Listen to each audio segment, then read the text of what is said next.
Hey kids, cook real food. Katie Kimball here for the Healthy Parenting Connector, where we try to connect you parents who so desperately want to raise healthy, independent adults with the experts who have the information who can give you a little boost in the right direction. Today, I'm honored to speak with Chef James Berry about a fascinating topic, especially for those of you who have highly sensitive kids, but this definitely extrapolates out to everyone. Thank you so much for joining me, James. Oh, thank you, Katie. I'm so excited. This is a passionate topic for me. We're going to dig into research, case studies, really, really interesting stuff that has to do with how picky eating specifically is not only shifted with maybe what you do at the table, but with what you serve at the table and what somehow passes your children's lips. It's going to be fascinating. Here's who you're hearing from. James Berry has had 16 plus years experience in the culinary field. He started as a private chef for very fancy people. You'll recognize some of these names: Tom Cruise, George Clooney, Gerard Butler, Sean Puffy Combs, Barbara Streisand. Wow. That's kind of fun. Fancy. Most Yeah, it was recently, fun. though, yeah, you don't do that anymore. Most recently, James launched his first functional food product, Pluck. It's an organ-based seasoning that tastes amazing. I have some in a little shaker right next to my salt and pepper and my bacon grease, right near the Nice. stove. It's the first of its kind, amazingly easy. It's a delicious way for people to get organ meats in microdoses into their diet. He's also a published cookbook author, co-authoring the recipes in Margaret Floyd's book, Eat Naked, and the follow-up cookbook, The Naked Foods Cookbook, and most recently co-authored recipes in Dr. Alejandro Younger's book, Clean Seven. So, like, how does that work? The doctors have like the smarts and the letters after their name, and then you have the good, delicious recipes, and you team up. Yeah, they just bring me in to literally do the recipes, come up with they create the paradigm, or the diet, and then I'm creating the recipes that go with that. And Dr. Younger's book was actually really challenging because he has a whole clean program, Yeah. which is a very specific food choices, and then he was marrying that with Ayurvedic food choices. And Ayurvedic food choices are like there's three categories, and so one recipe might fit one category, but then you have to change the recipe to fit the other category. So that was challenging, but we did it. We accomplished it. That's great. You can do what you put your mind to. And most recently, you've gotten interested in a specific subject. So I kind of want to hear a little background. Like, how did you get into cooking, becoming a chef? Was that what you wanted to be when you grew up? Especially these healthy traditional foods. And then where did your interest come from in sensitive kids, highly sensitive people, and picky eating? Yeah, well, I was a picky eater myself. So, I'm what they say, this is coming from the horse's mouth, right? So I when I speak about picky eating, I was a champ. I was doing it really well. I didn't have my first taco until I was in college. And honestly, I didn't even I didn't really become a non-picky eater. So I didn't actually improve my pickiness until I went to culinary school, which was in my 30s. So that tells you I lived with that picky eating, the fear of food, the needing the control, all that stuff. I lived with that for 30 odd years. So yeah, I feel like I'm an expert at picky eating. But I was always passionate about cooking and food. I think it was my love language, in terms of not that I liked when people cook for me, but I expressed how I felt for people when I cooked for them. And I loved that. I loved cooking for my parents, for friends, and yet I didn't see it as a career. I don't know. I didn't know a lot of chefs growing up. I thought that you had to own a restaurant and you had to work late nights, and I don't know. I didn't really want to do that. So it wasn't until my 30s that I realized, wait, I can actually be a chef. I can do it my way, which is I wanted to be a private chef. That's why I was so fortunate to get to work with all those celebrities. And then it went from there. It became like, well, I don't want to just cook for Tom Cruise. I want to cook for the world. Like I want to help as many people as possible. So I started a meal delivery service in LA for 8 years. And then from there, it was like I sold that, and I was like, well, how do I now focus on getting people these nutrient dense foods, but get them easy and delicious? Because that is definitely something I've learned. if the food, if we talk about health all we want, but if it's not healthy, I mean, sorry, if it's not easy and delicious, you won't do it for very long. So I'm all about sustainable health. That is so cool. And I think what I love about your story as a reformed picky eater, you did picky eating so well, gold star, Yeah. is it's got to give hope to parents, right? Yeah. That no matter how old their child is, even if they have a picky eating kid, adult in their 20s, like there's still hope.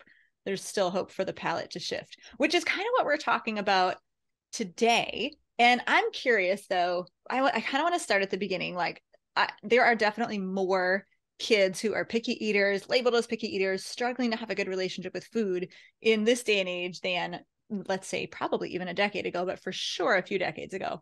Do you have any theories on why we're seeing more of this?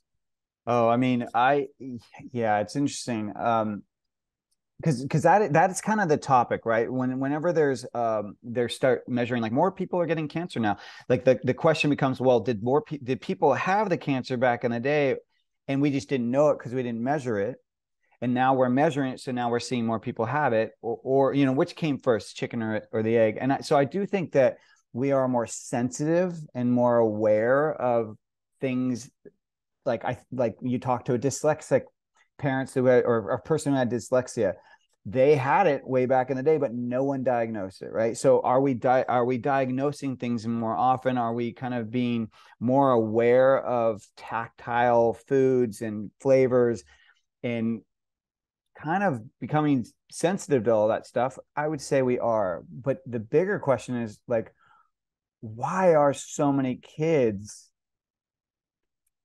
coming up as being so picky? And I look at it there and go, like, okay, well, there's an emotional aspect, there's a physical, and then there's a chemical. So where does your kid fall into? You're going to fall into one of those three categories. Obviously, sometimes if you're dealing with a kid on the spectrum or something, that's potentially more chemical, right? Potentially.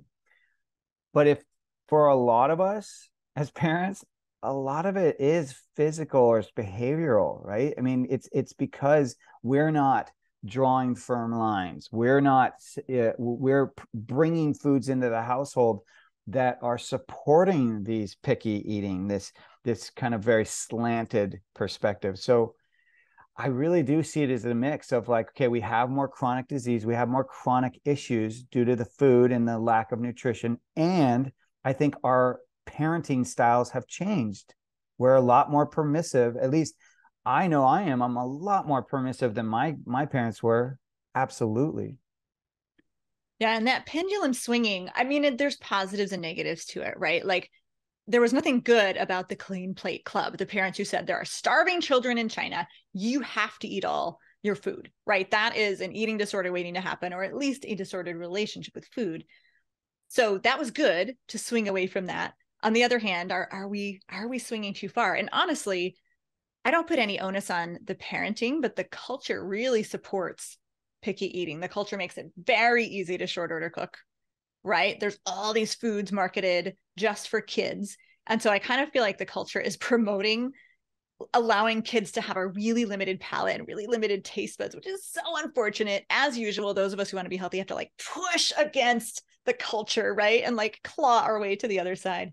So we can do that though, because you have a Yeah. really cool theory about using the palate, the taste buds, as a catalyst for changing the eating preferences. Let's go there. Yeah. So okay, we already know that breast milk and amniotic fluid carry the flavors of the mother's food, and studies have shown that when babies grow to be more accepting of flavor, it's a lot of times it's stuff that they experienced when they were in the womb or while breastfeeding. So we know that there's some prenatal palate shaping that's happening when your baby's growing inside you, right? Well, for some reason, we have this concept that once the baby's out, earth side, that stops, that suddenly the expansion of their palate, that once you kind of fall into a certain way of eating, then that's what it is. My kid doesn't eat spinach, that's how it's going to be forever, or whatever, right? We kind of get very extreme in our thinking as we all age. And the reality is, though, is that a child that's basically they've found that kids up to about 2 will eat anything. Literally, they'll eat anything. And they've done experiments where they've tried to give them things like paper, like things that you wouldn't necessarily see as food. Like they've given them things and they eat it.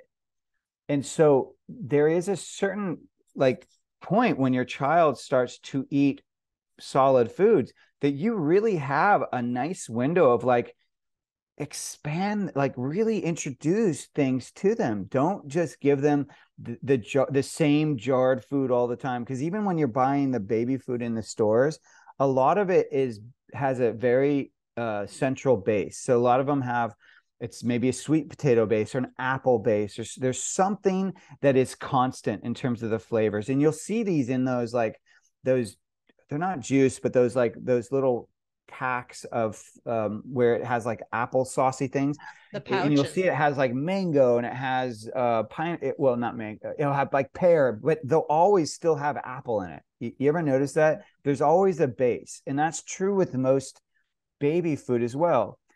And so most of them are fitting within a very specific flavor profile. And And sweet, cheap and and sweet yeah, families. Yeah. absolutely, which is sweet, which is sweet. So flavors, when we talk about flavor profiles, you really only have 4 that we talk about mostly, right? So we have sweet, we have salty, we have bitter, we have sour. But there's a 5th that they discovered. I think it was in the early 90s or late 80s in Japan, and it's called umami. So those are basically our 5 flavor receptors. So between that, 6 months to 2, you really want to explore every flavor receptor there. Like, don't just slant towards sweet. Don't just slant towards salty. Like, introduce cultured vegetables, introduce bitter foods, introduce umami. And so then the question becomes, well, what foods have these things in them?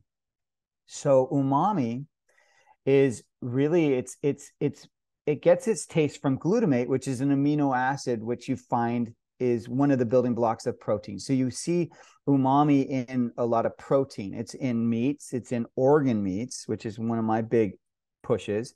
It's also, though, in vegetables, it's in mushrooms, it's in tomatoes. So it does show up in other ways.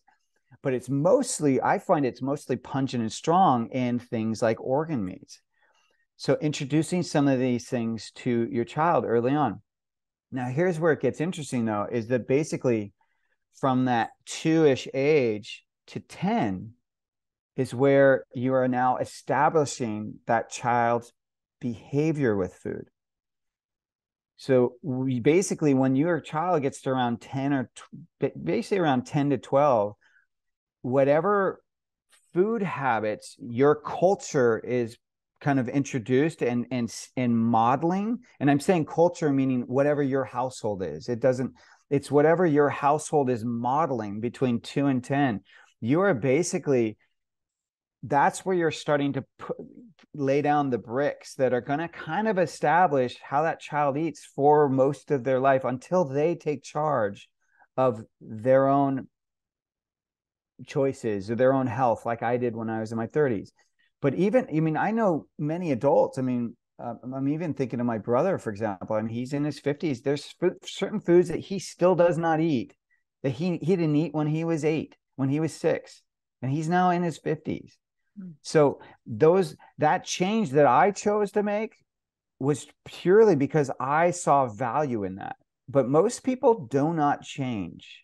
They don't change their diet. We find our comfort zone and we don't move from it. So this is a really important time in your life where you get to model how you want your child to eat. And this is where I think a lot of, like we were just talking about, societal pressures, how our lives are set up, and our own kind of like psychology around food. Like maybe you were forced to eat, as you mentioned, clear that plate when you were a child. So now you're like going the opposite, where you're just like, it's a smorgasbord. Let my kid eat whatever they want. I'm not going to put any pressure on them. Right. Mm-hmm. So you went the exact opposite. Well, that's modeling to your kid what's probably going to be the building blocks for what type of eater they're going to be. And I mostly shine the light on us as parents, and even more so the men, if there is a male in that household, the father, we tend to connect with our kids emotionally through food.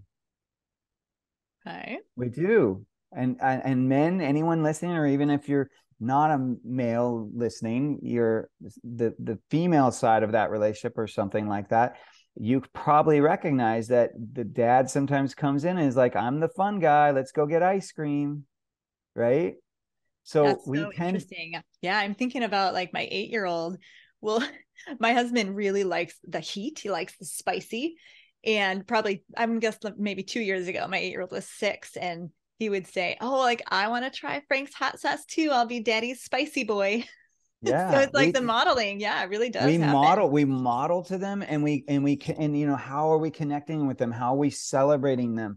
Oh, you had a hard day, let's have some ice cream. Oh, you had a great day, let's celebrate, have ice cream. Like we use these celebratory moments, these emotional moments, and we're informing and modeling to our kids how to handle those emotions in the future.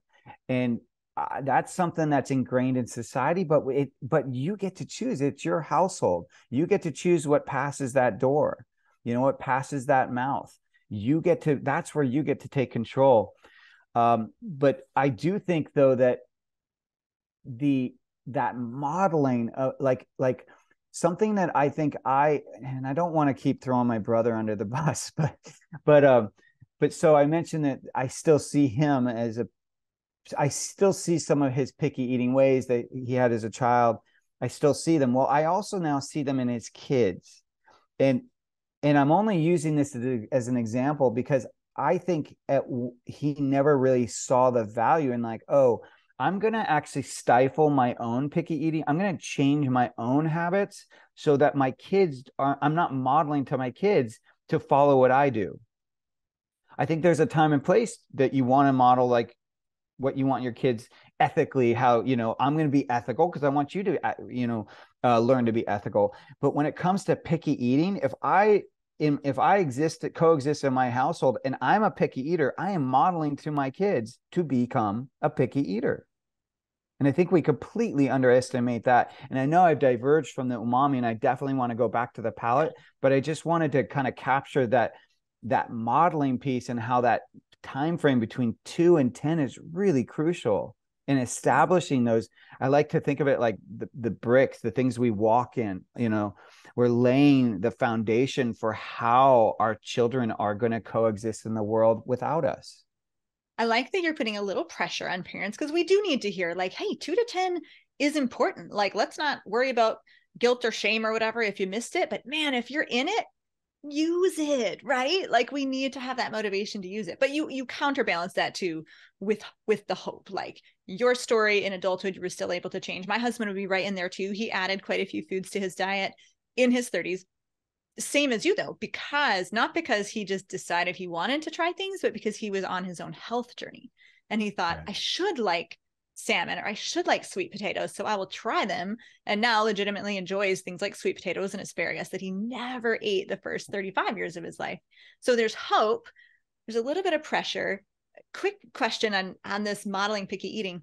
Do you think that a parent has to transform themselves from being a picky eater to being an adventurous eater, or do they just have to not show it? Do they have to put up a smoke screen so that the modeling isn't there? I think it's ideal if they shift within themselves, but I don't think that that's the piece that matters as much, Okay. because you can still be a picky eater when you're out and about, when your kids aren't near you. I mean, look at most parents. That's what we do, right? When the kids are young, they go to bed, then we pull out the chocolate and all the stuff that the wine or whatever we want to, our little addictive points. We pull those out. But I think that it's more important what they're seeing you do. Mm-hmm. That's You what I was know, hoping you'd say, because it sets the bar a little bit lower, right? It's not so yeah. scary for parents. Like, just don't make it obvious. No, Don't be too so overt about it. and So, I mean, I really do believe that I see it in my own household. Like, there's certain things that I don't do, but my kids love. Like, I don't like mac and cheese, for example. My kids love it.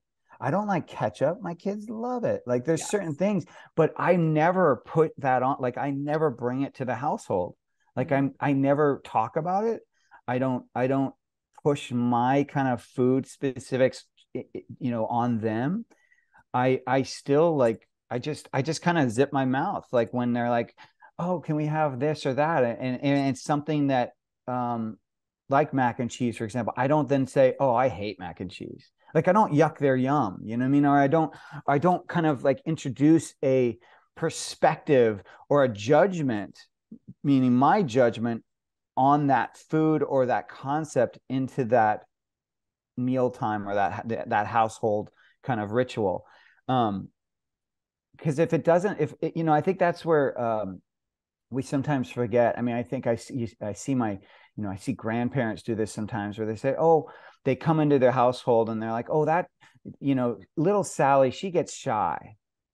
They make some kind of label, some kind of claim. And we do this around food too. Oh, he doesn't like that, or she doesn't do that, before the person's even been presented it or even spoke up themselves, right? So we jump to this kind of label slash behavioral assumption. And what's fascinating about that is, that Cesar Millan guy who's known as the pet whisperer, the dog whisperer. You ever heard of him? I don't, because I don't like pets. Okay. I'm so Well, boring. your listeners will probably know what I'm talking about. So I was once watching an episode of that a long time ago, and he captured something that I think is absolutely true with kids and adults and just in general with humans. So the person that there was this there was this veterinary office where they had to get the dog from the office to go to this scale where they had to sit on the scale, and they had to turn a corner to get to the scale. And every time they went to turn the corner, the dogs would start to freak out, and they couldn't understand why. Like, what is going on? Like, what is the behavioral freak out of that? And Cesar Millan came in and he's like, oh, well, what's happening is that before you get to that, around that corner, you're tightening the leash, you're anticipating the freak out. So your body is getting more and more stiff, and the animal's picking up on it. And so they think there's danger. And so then I was like, okay, so this is, I think we had our newborn at this point after where I saw this episode, and we are now visiting a friend in a whole other area, and their kids are a little older, and they are having issues with their kids eating their meals. And I'm now watching the behavior, and I'm noticing the mom, before she even goes to put the food on the plate, she's tensing up. And you see her kind of like going, anticipating that her kid's not going to eat the food, that there's going to be a fight around the food. And you can see it playing out in not only her behavior, like her physical behavior, but also in the words she starts to use, and her tone suddenly changes and her voice goes higher. So she's literally starting to inform her child, oh, I know you're not going to like this. That's And so fast. I connected the dots, and I was like, oh my God, we are contributing to the language, to the behavior, by our assumptions and our own kind of tenseness, and how we carry it in our own body. Yeah. So by our behavior, by our words, we can probably not cause picky eating, but we can contribute to its growth or its sort of setting in foundationally as a habit. But you're talking about the food and the palate. So what is in the hands of the mother, who hopefully can now reduce that anticipatory tension? Absolutely. So there was a study in the 1930s by researcher Clara Davis. And I think this is an important study to remember, because this connects to the assumptions. We have these assumptions that kids will only eat, chicken that's shaped like a dino, that when you go to a restaurant, you need a kid's menu. That there's this, and if you look at that kid's menu, it's such a bland kind of like basic kind of thing. So we have this idea that kids have bland palates, that they only like hot dogs, hamburgers, French fries, and peanut butter sandwiches or something. We're condensing and limiting their palate from all these different sensations that we talked about earlier. So in this study, though, she was trying to disprove that this idea that kids only will gravitate towards junk food that basically if you give them the options of all this food in front of them, that they will gravitate towards the cookies and the cakes and all that stuff. Now, so in her research, she did only choose whole foods, like, but she had like fruits, vegetables. She had things like fish. She had meats. She had poultry. She had organ meats even. Um, and eggs and milk. She had every whole food that you would want in a kid's diet, pretty much. And so in the study, though, the kids actually didn't focus on the vegetables. They didn't focus on the fruit, the pineapple, for example, or the haddock fish. What they actually focused on was brains. So she had animal brains. This is in the 1930s when we all ate more foods like that. She had sweetbreads, which is sweetbreads are like the for people that don't know, sweetbreads are thymus and pancreas. That's usually known as sweetbreads. Right. Which is funny. Literally nothing sweet, nothing bread. No, Don't get and nothing distracted bread by like, the yeah, name. it makes no sense why it's called sweetbread, but it's an organ, it's organ meat. And then the number one item that the kids ate was bone marrow. So the kids very much gravitated towards the foods that were going to be kind of the most necessary for their bodies at that age. So that's really key too. But And notice these kids are also, toddlers, just to clarify, because I yes, don't think you said their age. So I'm glad you said 1930s, because you just said the kids ate brains and everyone's head just exploded in yeah, the 2020s here. what? Yeah, exactly. Yeah, But they were young. 1930s and they're They were little. very young. It was like Yeah. they were, in a sense, they were like between this 6 months to 2 year age. Like they were young. Right. Um, Their palates were not yet like formed by processed food, high sugar foods and stuff. So they're pretty blank palates, so to speak. yeah, but they let the kids, make the choices. They and then over the years, I think they've tried to replicate, and they show that kids actually will make choices. They're very much still in tune with intuitive eating, and they will make choices that will most support their health needs. But ultimately, then this also goes towards the biggest kind of reason for our topic today, which is, can you change someone's picky eating through the palate? So I do have to dive in a little bit to my product Pluck here and why I promote organ meats. And this is why, because organ meats are one of the most nutrient dense food on the planet. And so organ meats, I mentioned earlier, that umami flavor, organ meats have natural umami flavor. Why is that important? Well, umami flavor is savory. It's very specific. It's like you cannot get like you can't get umami from sweet or say. It's a very specific flavor and unique, and it actually brings out the flavors in the other one, so it actually makes food taste better. So that's why you see MSG in a lot of packaged foods, because that's their umami, and they know that if they put MSG, these flavor additives, into the packaged food, they know that it's going to make the food taste better. It's going to hit the receptor brain part of your brain that says addictive part that wants more of that food. So they know that umami triggers kind of that addictive, I want more, and it makes food taste better. But you don't have to, use MSG to get that. You can use organ meats. And so here's an example of a practitioner. I just heard this story recently, which is when I reached out to you. A practitioner was working with a client whose daughter was spectrum. Now, a lot of spectrum kids are very tactile with their food. They're very specific with flavors, and they a lot of times have very limited diets because of that. Well, she was dealing with the practitioner's client. Her daughter would just not. It was eating like basically like three foods, and the parent was extremely nervous and worried because the child was not getting their nutritional needs met from these foods. And so the practitioner said, I want you to do one thing differently. I want you to just add Pluck to those three food, her meals, whatever you're giving her, just do that.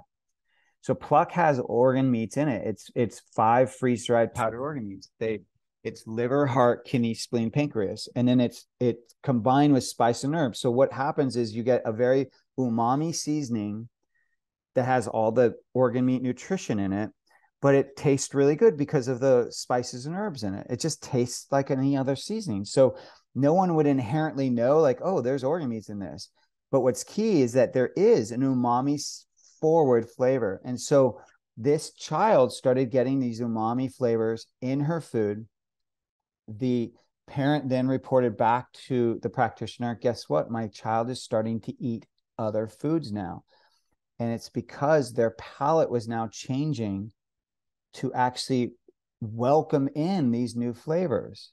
Like no longer was the child skewed towards, let's just say, sweet. Now their palate was changing and shifting.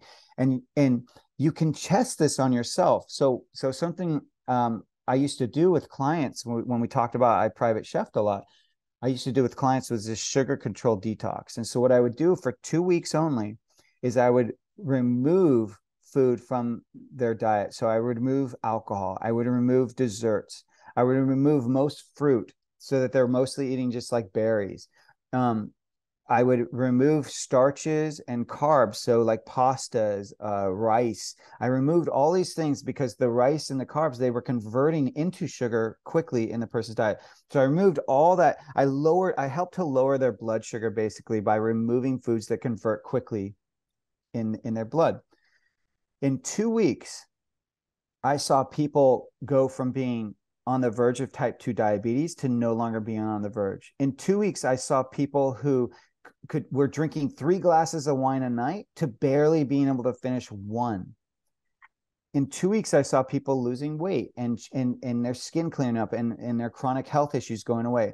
So in 2 weeks, just by doing the removing certain foods from their diet, I was able to change their palate and thus change their health and change their relationship to food, basically. So I'm super curious as I hear about this child who had 3 foods. I mean, that's a very, very severe picky eater, would be classified as what's called a problem feeder. Big deal. Many of those kids, especially on the spectrum with a lot of sensitivities, would notice. They would notice the flavor and they would potentially reject the food. So I'm curious, and you may not know the answer to this. Do you know if there has to be enough of the umami food, whether it's, pluck or mushrooms or something, enough to actually taste it? Or can it be such a small bit, like adding a little bit of greens, like really adding like 3 spinach leaves to a smoothie, for example? Can it be tiny so that the kid doesn't even notice? Does that still change the palate intrinsically? Absolutely. Now I don't know what this person did necessarily. I mean, as far as I know, they just started sprinkling it on just like salt, so it was just Right. a pinch here and there. But I mean, anytime you're dealing with picky eating, there's you really do treat it like you would a pet. So anytime you're changing the food of a pet, you do a little bit of the new food and 98% of the old food. And then, every day you do a little bit more of the new food, a little less of the old food. That is how you transition an animal to a new diet or to a new brand of food or whatever it is they're doing. Because if you go too fast, they could, if it's a cat, they'll reject it because cats really thrive on getting the same food over, every day. And if it's a dog, you could interrupt their digestive. They might get diarrhea if you go too fast. So I'm So seeing the meme now for social media. Treat your kids like cats and dogs. yeah, I know, right? But But I there hear really you. is truth to it, though. I mean, like, because if you go too far with anything, let's say if I'm wanting to get more sour foods into their diet, if you go too far sour, you're not, no one's going to want it. Even you won't want it. It's too much, right? So you want to find that balance. Like even look at when kettle corn was introduced, that's really a phenomena that whole salty sweet thing, that's really what the last 25 years. I mean, when I was a kid, there was no salty sweet kettle corn. It was just sweet or salty. It wasn't mixed necessarily. And that kind of phenomena of like, oh, you can have the sweet and salty at the same time, and it actually makes you want to eat more. Mm. You know what I mean? So that's a new thing. But I think that kind of finding that balance is really what's key. Even like, Doritos, or, is it Doritos? I think it's Flaming Hot Cheetos. That company I think it's Frito-Lay, they in their lab discovered that if they have, for every 5 of those chips or whatever you want to call them, the for every 5 of the Cheetos, if they had one that was really spicy and the other ones that were not, that you would actually eat more. Man, So they do there so is much there is a testing.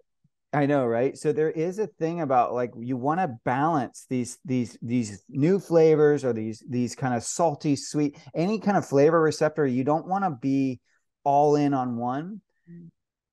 and you don't want to be too far on one. So you want to really find that sweet spot, that balance. But I think ultimately, if there's any takeaway from this talk today, is that don't just stay in one category.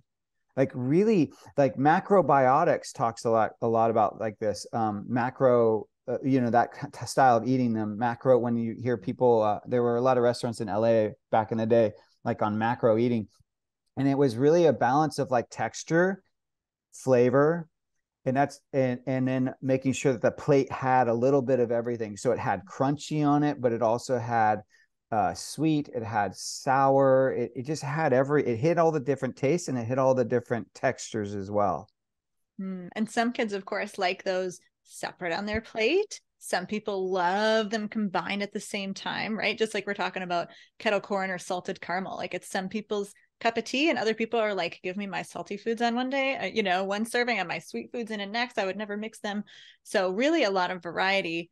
I can call back to another one of my interview guests who in some ways is opposition to what you're saying, but I think really truly supports it. Alyssa Arnheim was talking about fermented foods and how to help your kids build a taste for those. And she told me to put, I got to make sure none of my kids are listening. She told me to put sauerkraut juice in our Yep. condiments, mustard, ketchup, barbecue sauce. And I did. And over a little bit of time, and then we also, like she said, for 2 weeks, have your kids just touch a piece of sauerkraut to their tongue. They don't even have to swallow it, just to sort of build up that tolerance. I totally am terrible at consistency. So we probably did it 4 times over a month. But I had the juice in the condiments, and all of a sudden my oldest Paul said, I actually like sauerkraut now. I have no idea why. That's so weird. And I'm like, well, I know why. Because not only did it change the palate, even though they couldn't really taste it in the condiments, but it also rearranges or rebalances the Yes, gut the gut, bacteria. So you're kind which of is doing both. Mm-hmm. absolutely, which the gut, of course, is like if you have an extreme picky eater, you really should always look at the gut. I mean, the gut is kind of the gateway to supporting a lot of the behavior, the chemical, the physical behavior. The gut is the second brain, right? It really is invaluable. But I think I totally agree with that, and that is in a sense what I'm talking about regarding how we would do an animal, right? So it's like a little bit here and there does make a difference, and there is research. So research has shown that if people try something enough times, they'll probably grow to like it. It's Mm-hmm. pretty much, if you serve it enough, they're going to grow to like it. That really what happens is that people like what they eat versus rather than eat what they like.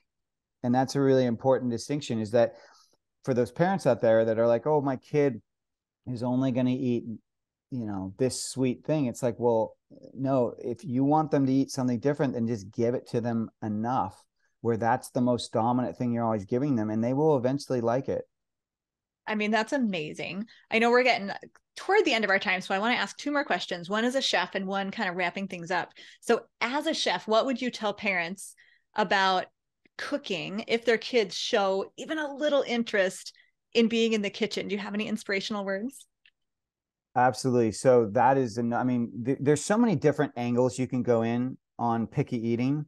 And I know we focus a lot on, the choices we make around food, but also on the palate. But absolutely, that's a behavioral, like, kind of encouragement, when I found that my kids are less picky when I really include them in on the entire process. So from the rest, like the getting the stuff well, actually, it starts with the meal planning. So making the list, Then I include them in on that. Then we go to the grocery store to purchase it. Like, which one do you want to get? Like, do you want to get the red bell pepper that's all red, or the one that has a little green in it? You know, like, and then you start to build the detective or the fun kind of case around it. Because then when you get home, you could be like, I wonder what this tastes like before we cook it versus after we cook it.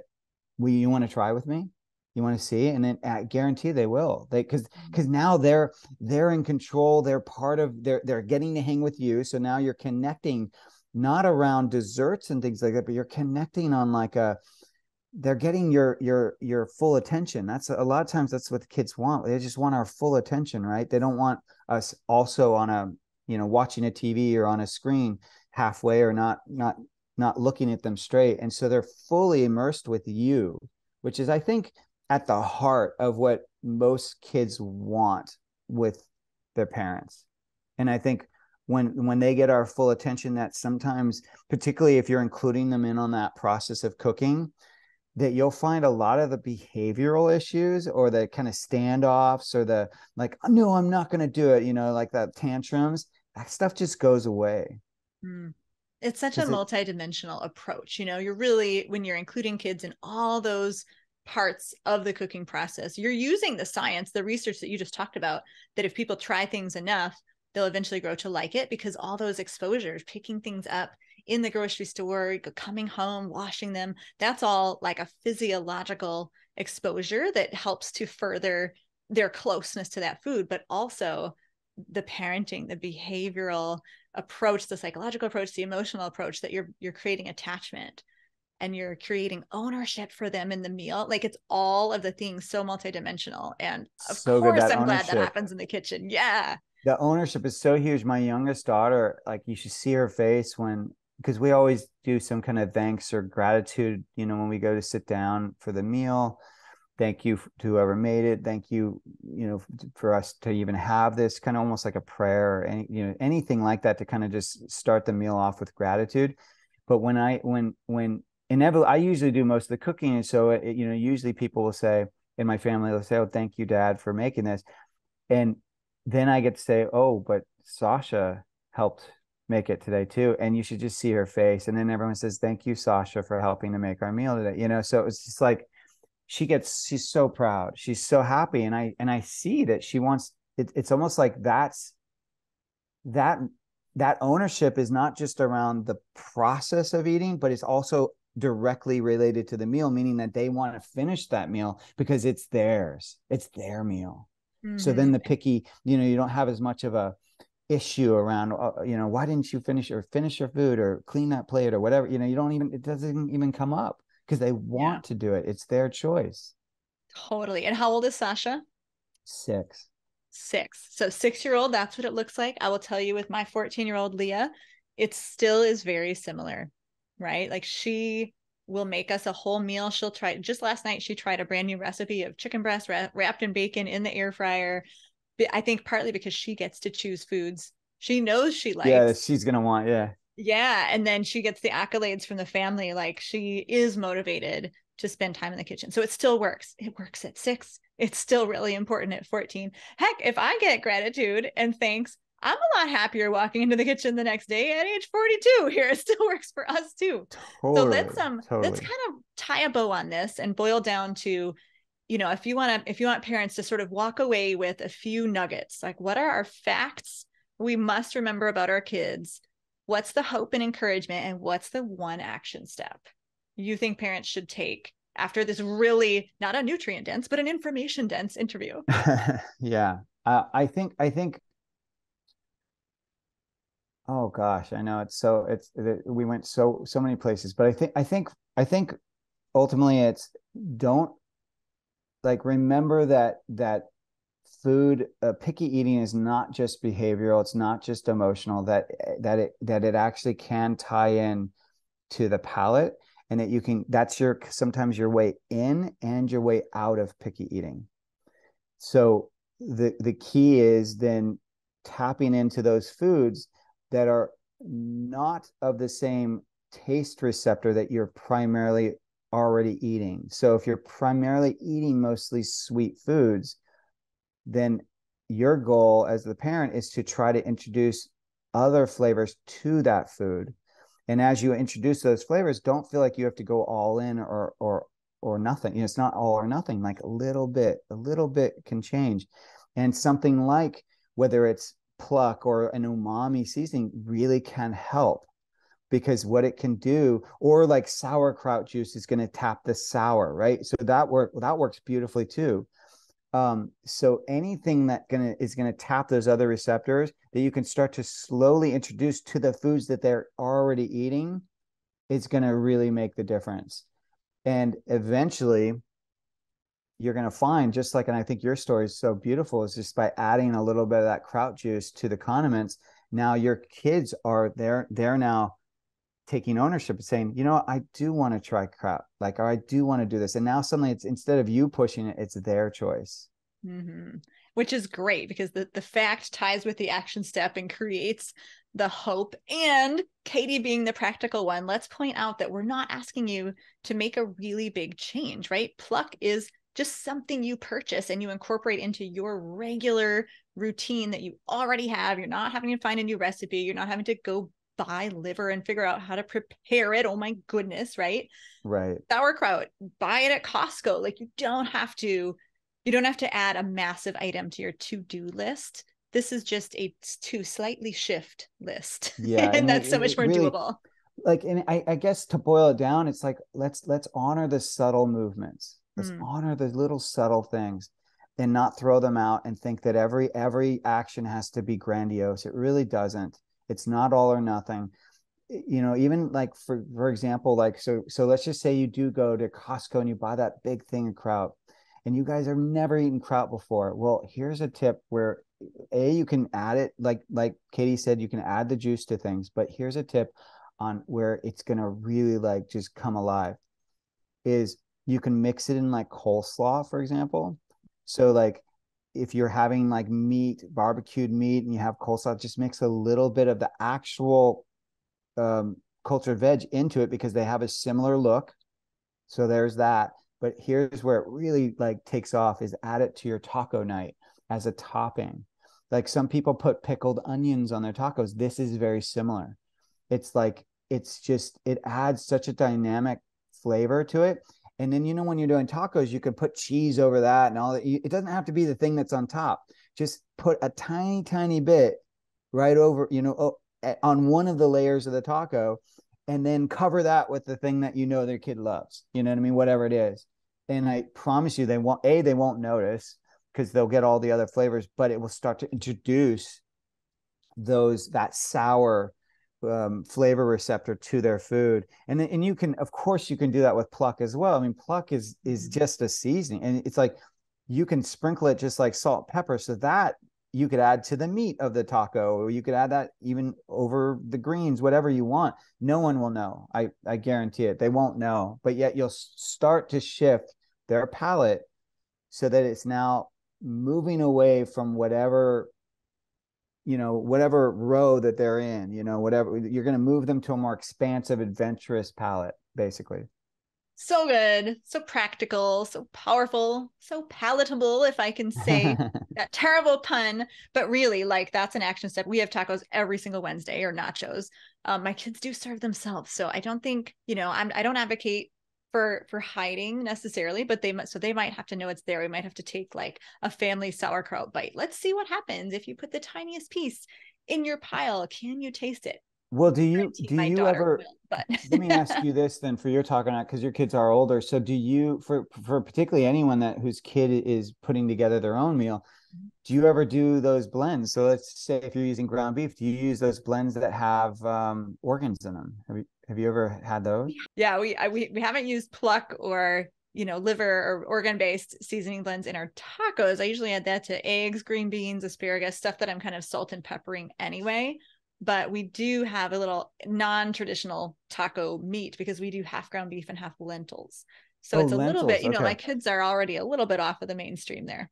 But so what you can do though is, so there's like brands like Force of Nature has this. So they have these ancestral blends. So it's mostly ground meat, like beef or whatever. And then about 10% of it is like liver, heart, and kidney.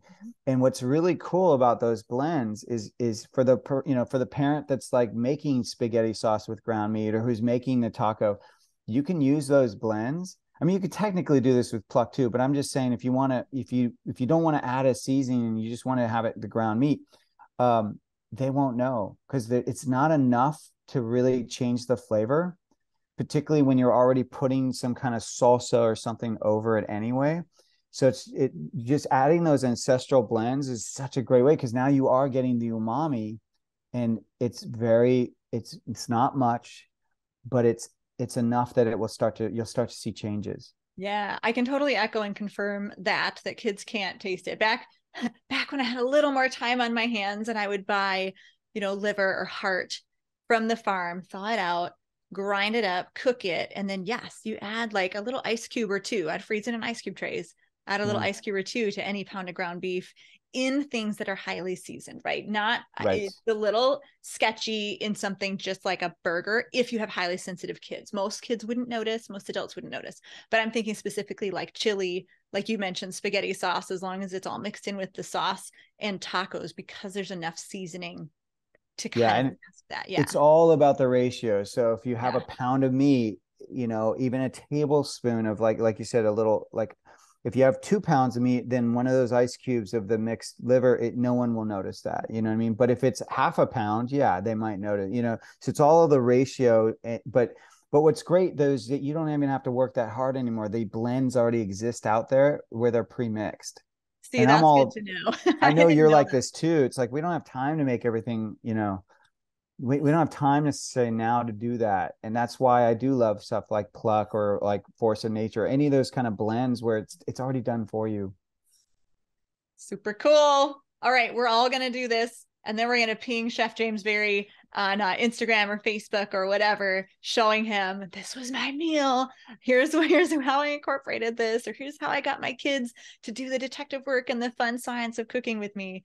Love it so much. We can look at our picky eaters as cats and dogs. We can treat them with little micro baby steps. And most of all, remember that they can change their palates, and that by shifting their palates, we can shift their eating habits. Super powerful. Thank you so much, Chef James Berry. Thank you for having me. Awesome. Kids Cook Real Food listeners, I will see you next time on the next episode of the Healthy Parenting Connector, where we connect you parents who so want to raise healthy, independent adults with the experts who have the information you need. See you next time.